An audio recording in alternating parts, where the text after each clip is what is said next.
here? Yeah, please have a Hi. seat.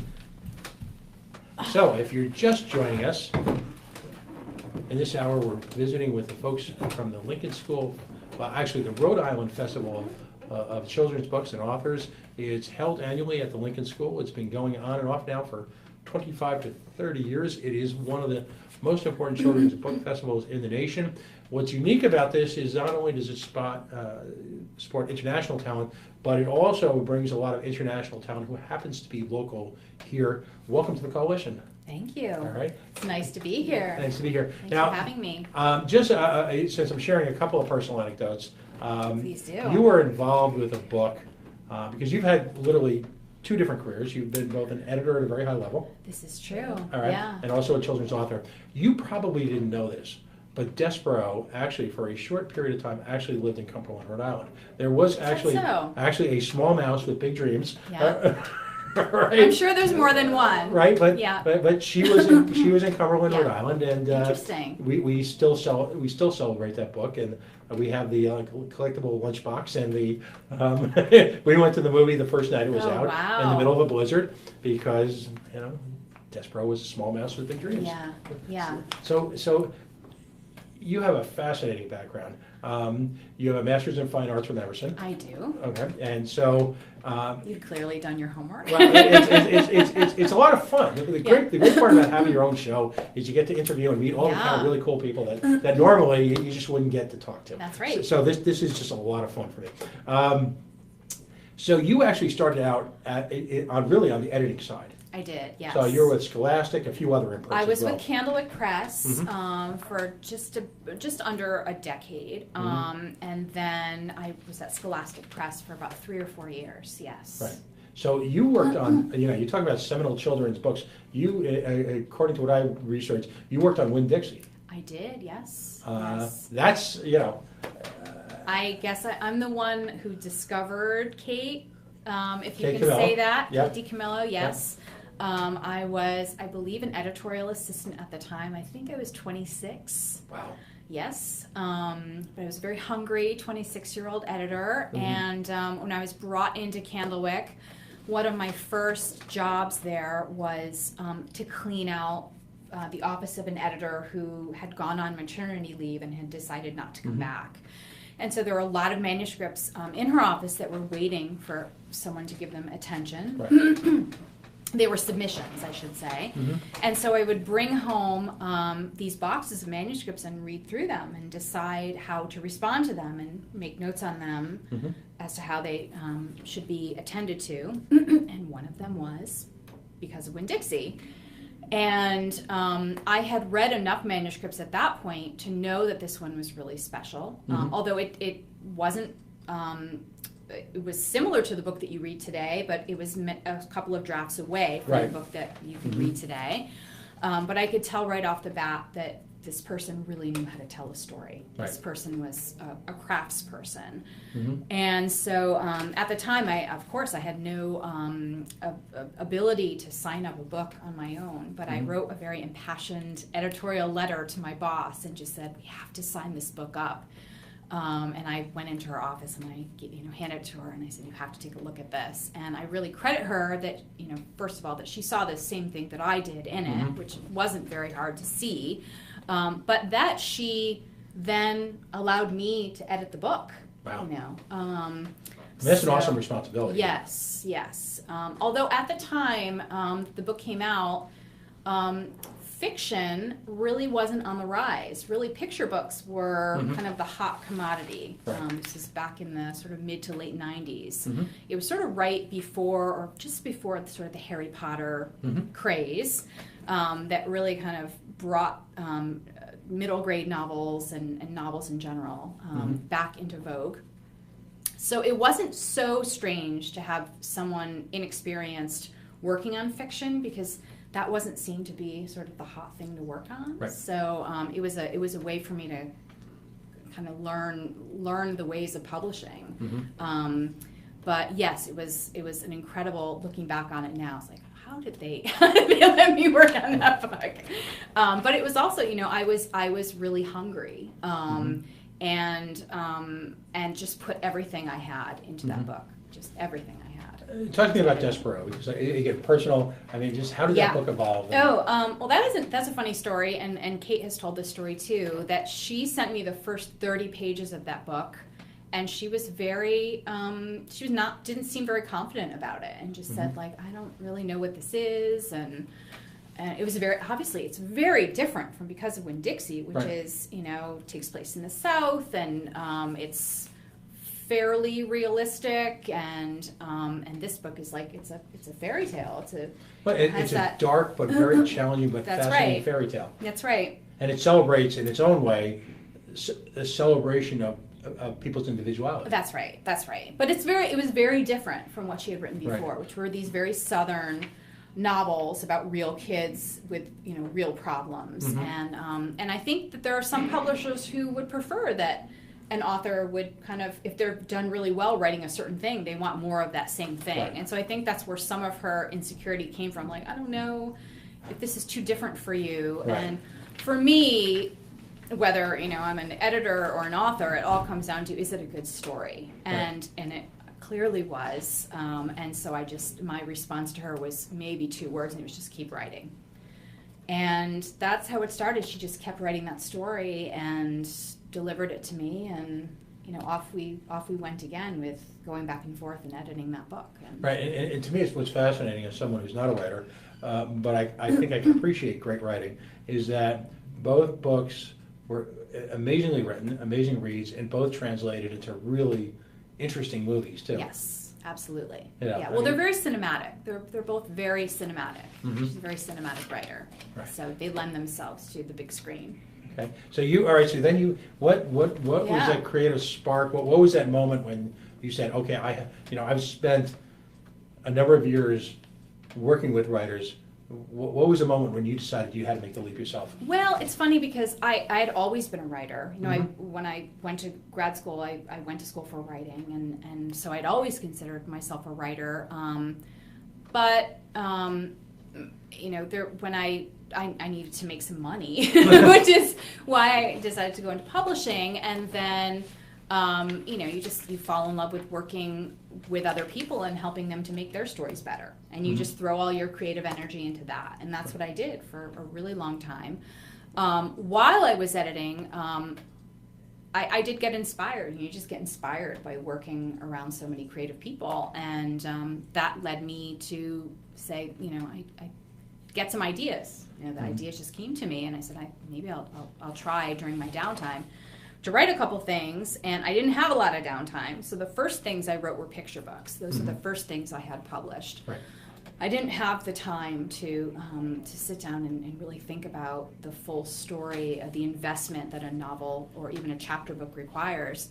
And then I left and I went to Scholastic for a while, and then I ended up getting laid off at the beginning of sort of the Great Recession. I think they called it Black Wednesday or Black Tuesday, when Right. a lot of people in publishing they downsized everyone. I opened my own freelance consulting business for a while. I did that. I still worked with authors on their books, but I just felt like I wasn't giving my own stories a chance. Right. And I just thought, gosh, if I just had some time to myself to make that happen, I could write something longer. I could really invest in my own career. But it's like I wasn't willing to give myself that time. I always felt like these other authors I was working with were so talented and so successful. Of course, they were more important than me, than little old me and my writing. Well, it's interesting because I once heard an interview with Jeff Daniels, who ironically I believe was in the Winn-Dixie movie, right. Yes. And Jeff Daniels talked about how, like every other starving young actor, you're faced with that moment in time where you have to make a decision to either just jump into your craft wholeheartedly without reservation, no safety net, or you always sort of try and keep that safety net around you. And I guess that's one of the most challenging moments in the life of an artist or a writer or someone theatrical. That's right. And what he pointed out was that in his experience, unless you were willing to make that dive, and it's a subject I've always been fascinated by, unless you're willing to really jump in, no life vest, no safety net, no. That's right. You inevitably, so few people can succeed if they hold that back. That's right. Well, it's funny that you say that because for me, I didn't do that on my own. It happened for me because right around the time, so probably 1 year into having my own business, I got diagnosed with cancer. And I went through treatments, and I'm fine now. But that was a real reality check for me. Right. That first of all, I finally got the time that I needed, the time off from my work. That I was saying, if I only had that time off, and finally I had months that I was going through these treatments, and I was healing. That I wasn't doing, I wasn't working. And it really put everything into perspective for me and made me rethink my life and what was really important. And that's when I was like, I can't put this off anymore. Right. I've really got to give it my full attention. Give it a shot. And so I retired from editing. I just said, I'm not going to do it anymore. Cold turkey. Relatively cold turkey. And I just started doing it. Now, I've got to ask you, one of the things that's always fascinated me about children's books, for years, for generations, there was this preconceived notion of me growing up. I'm a child of the 60s. Was that children's books had to have a point, had to have a morality play in it, there was an objective, there was some type of reason the book had to exist. Is that, I see that as far less the case now, that you're writing books that are standalone works of writing that stand by themselves. I'm repeating myself here, but in a sense, it's standalone on their own merits. And if there is a morality in that, or a happy ending or something, well, that's part of the process, but it's not the objective. That's right. Well, for me, and I think for a lot of people in publishing, the first priority is it a good story? It has to be a good story. It has to work as a good story. If you learn something, if there's an underpinning of meaning, of learning to it, then that's wonderful. But the first and foremost, it has to just be a good, entertaining story. Right. There's a moment in the movie Big, which I always think of as one of the least talked about moments, where Tom Hanks is still very much the child, and they give him this toy to play with. That's right. All right, and I forget what it was, but it was. I remember that. Yeah. He goes, I don't get it. And, and they mean, what do you mean? Because the toy had marketed so well. That's right. I mean, I've got to believe at some point 2 years ago there was more than one imprint talking about, all right, how do we get two sisters who are different, who we can get a song that'll get on the radio, and how can we make that into a movie and a book, and and how many times is the potential marketing opportunities or the merch driving the design of the book? Sure. And then you've got that whole school of celebrities books by people who decide one day, because they're celebrities, that they're somehow. That's a whole other conversation for another time. Right. But the story of the two sisters, which is obviously Frozen, I'm gathering from you. It's a great story. Right. That's why it works. Is they are great at storytelling. That story is really engaging. I mean, my son is 4 and he's enjoyed it. He knows it backwards and forwards. He's known it since he was 2. But I enjoy watching it too because I think it's a really good story. And there are themes underneath about family and about sisters and about being yourself, and there's all that. But on the surface, it's a really good story. Right. So. And that's, I mean, I would imagine, and having seen my own daughters grow up, that in so many different ways, children are the most brutally honest people that you're ever going to meet. For sure. And so if the story is there, they're sitting quietly obsessed by it. Yeah. And if they're very young, they're asking you to reread it again and again and again. Right. And if it's not, it's just they will not. tell you. It's just, and they will be very honest. That's all they know how to be. So. Right. In reading your bio, you talk about your stories being sort of evolutions of your day-to-day experiences and things like that. Now, you've got a couple of books here. First of all, we got to talk about, was it Louie and Ralphie? Oh yeah. All right. Yeah. The rats. There's a story behind that. All right. So, okay. Sure. And I know that's your current. Yes, I'll show you this. So these are the two. This is the infamous Ratsos. Yeah. Where am I showing these? Hello. Right over here. Okay, here. So this is the first in the series. This is a series of 4. It's called The Infamous Ratzos. It's a chapter book for ages 5 to 8. And it's about these 2 guys, Louie and Ralphie. They're brothers. They are rats. They live in the big city. They live with their dad, Big Lou. Yeah. And it's about their adventures. And all of these stories are really about kind of, they're really good stories, first and foremost. But each one of them is about sort of an issue of what it means to be a guy, what it means to be a boy or a man. In this book, they think that they need to be tough all the time. They think that that's, sort of they have to do that. But they realize that they're not tough guys. And in their hearts, they're really kind and helpful and generous. And they realize that it's much easier to be those things than to be tough. Right. And then this one just came out just a few weeks ago on September 12th. This is called The Infamous Ratzos Are Not Afraid. And in this one, every character in this book, it's revealed they're afraid of something, including Louie and Ralphie, although they are reluctant to admit it. And so this book is about the fact that we are all, part of being human is being afraid, and that's okay. But it's all about how they come to terms with their fears and how they learn to deal with them and not let their fears get the best of them. Right. But when I first started to write these books, as I said, I was writing picture books at first, which are for much younger readers. Right. And my agent had said to me, oh, you should really try writing something for older readers. And I was just reluctant because I had never tried it before. And I just thought, well, I need to come up with a really good idea. If I'm going to do this, it's got to be a story I'm really into. And so maybe I'll just wait until the story comes to me. And right around the same time, my grandfather passed away. And I was very, very close with him. It's very sad. And he had grown up during the Great Depression. He had a brother. His name was Ralph. His brother was named Lou. And, the Great Depression was hard on everyone. They had a single parent, their mom. Their dad had passed away when they were young. And so they were on their own a lot. And they had earned a reputation in their neighborhood for being troublemakers.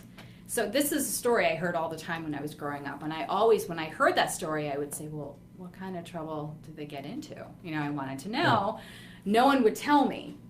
I don't know if it was like, did they get into so much trouble? I doubt it, because I know my grandfather, he was very good at heart. But I was left to imagine what kind of trouble they got into. And so I was thinking about that when he passed away, thinking about good memories of him. I was thinking about that. And so I really started to kind of imagine, like, I wonder what kind of shenanigans those 2 got up to. Right.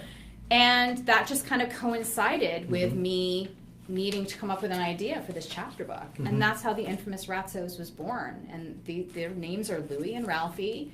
And, a lot of the things that, Which does your son identify with? Is he Louie or Ralphie? I don't know yet. That's really funny. I'm going to say hi to him because he's watching right now. He's past his bedtime. He's 4. But I don't know if we know yet. He's a very kind person. So maybe there's a little bit of both. There is a lot of my grandfather in him, though. I'll say that.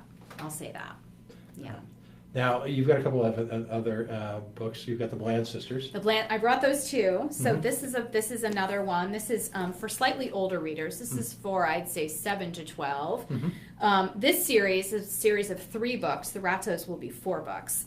The series is called The Unintentional Adventures of the Bland Sisters.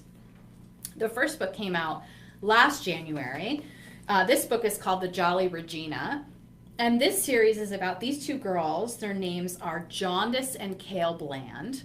They are they are the most boring girls. They're the most boring kids in the world. And each story is about what happens when they are plunged into an adventure and how these really, really boring kids deal with experiencing a real adventure. And in this one, they're kidnapped by lady pirates, and so they have this adventure on the high seas, and it's all about how they deal with that despite being so bland. Now, remember, you're talking to someone who grew up on the Bobbsey Twins and, Yeah. and the Hardy Boys. Yes. Okay. Yes. So it's kind of a yeah. All right. Now, They end up at the end of this book. It's funny you should say that. At the end of this book, they do end up reading, taking a book out of the library about the Nubbins twins, and that's sort of based on the Bobbsey twins. It's Okay. like a little joke. Yes. Okay. And of course, you've got, what is it? No slurping, no burping. No slurping, no burping. I didn't bring my picture books, but that is a really good picture book. I think so, and it's about table manners. No slurping, no burping. A tale of table manners. My wife will be having one autograph for you Yeah, from me. and that one was really fun to write. It was, I was asked to write a story about table manners by Disney. They were the publisher, and the illustrator, Laura Beauvais, is an incredible Disney animator. Right.